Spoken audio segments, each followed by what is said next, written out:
आप देख रहे हैं खबरों, तबसरों और तज्जियात पर मबनी पाकिस्तान का सबसे मोतबर न्यूज शो दुनिया, कामरान खान के साथ। अस्सलाम वालेकुम, मैं हूँ कामरान खान। सुप्रीम कोर्ट की जानिब से पीटीआई को मखसूस नशिस्तें देने की डेडलाइन परसों 3 अगस्त को पूरी हो जाएगी, लेकिन शहबाज शरीफ हुकूमत और इलेक्शन कमीशन पूरी कुव्वत से फुल कोर्ट के फैसले के खिलाफ मज़ाहमत जारी रखे हुए हैं।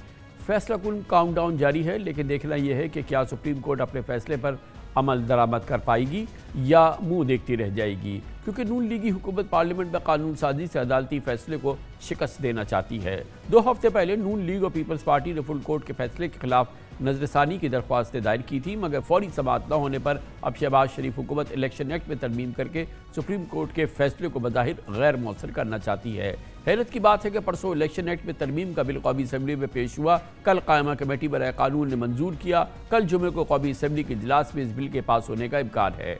मुजव्वज़ा तरमीमी बिल के तहत किसी सियासी जमात से वाबस्तगी का हल्फनामा देकर जमात को तब्दील नहीं किया जा सकता, और जिस जमात ने मखसूस नशिस्तों की फहरिस्त ना दी हो उसे मखसूस नशिस्तें नहीं दी जा सकती।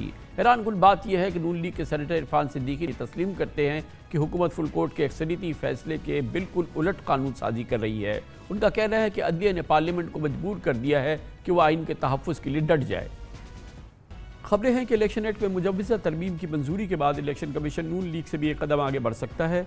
6 गोइयाँ हैं कि सुन्नी इत्तेहाद काउंसिल में शमूलियत का बयान हल्फी जमा करा के अब पीटीआई में शामिल होने का हल्फनामा देने वालों को इलेक्शन कमीशन मुनहरिफीन से मुताल्लिक आर्टिकल 63A में भी उलझा सकता है। पीटीआई ने इलेक्शन एक्ट में तरमीम को गैर आइनी और गैर कानूनी करार दिया है और ऐसी कानून साजी को सुप्रीम कोर्ट में चैलेंज करने का ऐलान भी किया है। दिलचस्प बात यह है कि इलेक्शन एक्ट में तरमीम के मामले पर कायमा कमेटी के इजलास में शहबाज हुकूमत की इत्तेहादी जमात पीपल्स पार्टी के 4 अरकान शरीक नहीं हुए, जबकि JUI के रुकन असम्बली ने वोटिंग में हिस्सा नहीं लिया। हमें इंटरव्यू में पीपल्स पार्टी के साबिक वज़ीर कानून और साबिक chairman senate Farooq H Naik ने मुतअद्दिद बार कहा था कि सुप्रीम कोर्ट का फैसला किसी को पसंद हो या नापसंद हो, लेकिन अदालती फैसले पर हर हाल में अमल करना होगा। फारूक एच नाइक की कानूनी राय अपनी जगह, लेकिन हमें याद है कि साबिक चीफ जस्टिस उमर अता बंदियाल ने पंजाब असम्बली की तहलील के बाद सूबे में इलेक्शन कराने का हुक्म दिया था, लेकिन शहबाज शरीफ हुकूमत और इलेक्शन कमीशन ने अदालती उदूली की एक बड़ी मिसाल कायम की थी और निज़ाम इंसाफ बेबस हो गया था।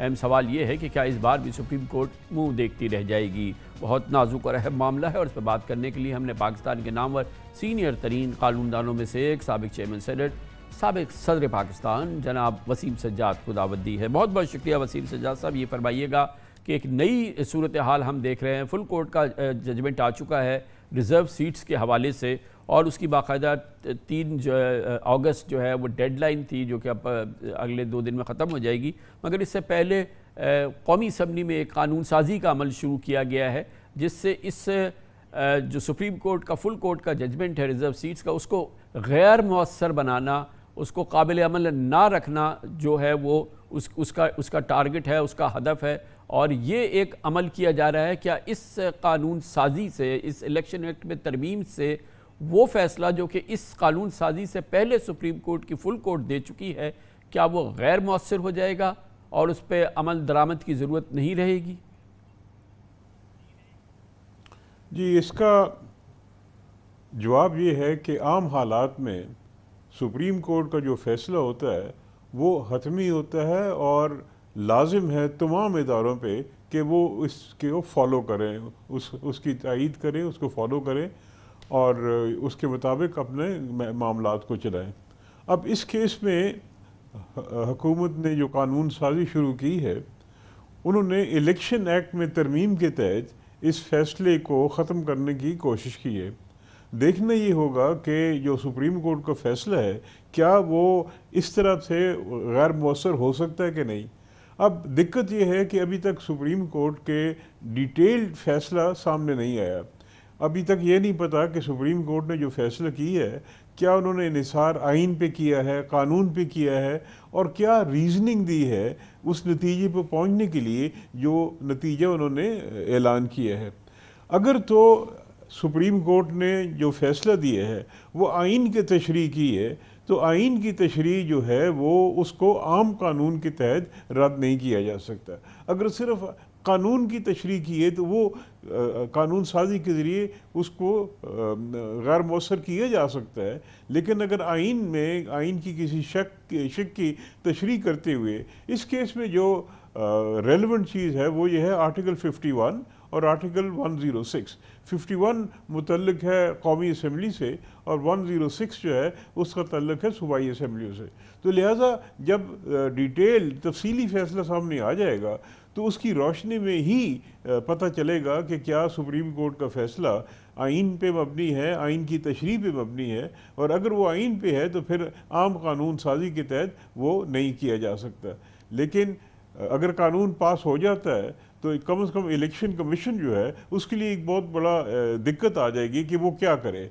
मेरे ख्याल में इन हालात में इलेक्शन कमीशन भी शायद, जो सुप्रीम कोर्ट ने पहले ही कहा है कि अगर कोई दिक्कत आए तो हमसे रुजू किया जाए, तो अगर कानून बन गया तो ऐन मुमकिन है कि इलेक्शन कमीशन सुप्रीम कोर्ट में दरख्वास्त दे या कोई पार्टी जो है या जो कोई ओहदेदार है वो सुप्रीम कोर्ट में दरख्वास्त दे। तो लिहाजा मुझे लगता है कि ये मामला फिर सुप्रीम कोर्ट में जाएगा और सुप्रीम कोर्ट को अपने फैसले की अमल दरामद के लिए, या अगर वो समझते हैं कि गैर मौसर हो चुका है तो वो जो भी होगा वो उसका वो फैसला करेगी। तो वैसे क्या ये फरमाइएगा कि रेट्रोस्पेक्टिव कानून साजी हो सकती है जिसका इतलाक़ माजी पे हो जाए, और चाहे वो सुप्रीम कोर्ट का फुल कोर्ट फैसला हो, इसमें कोई कबाहत और कोई रोक नहीं है?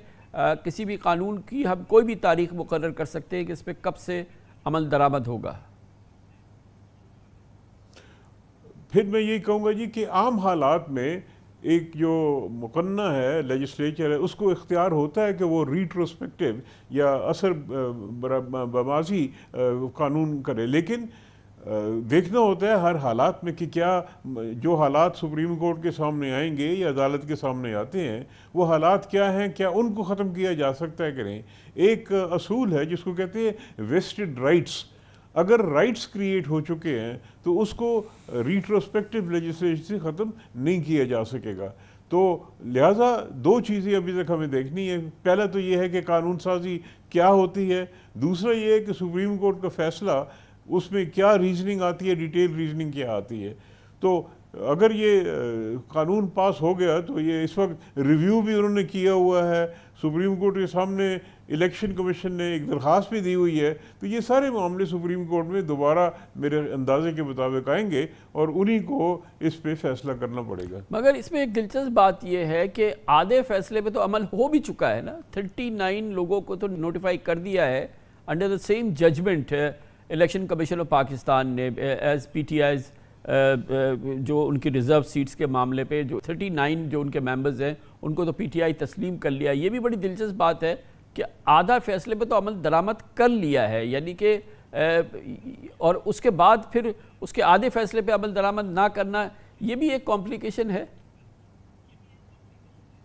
जी ये ज़रूर है जी, जिस तरह आपने फरमाया कि आधे पे तो अमल दरामद हो चुका है, यानी 39 मेंबरान को PTI के मेंबर करार दे दिए गए हैं, लिहाजा वो एक पार्लियामेंट्री पार्टी के तौर पे तश्कील उसकी हो गई है।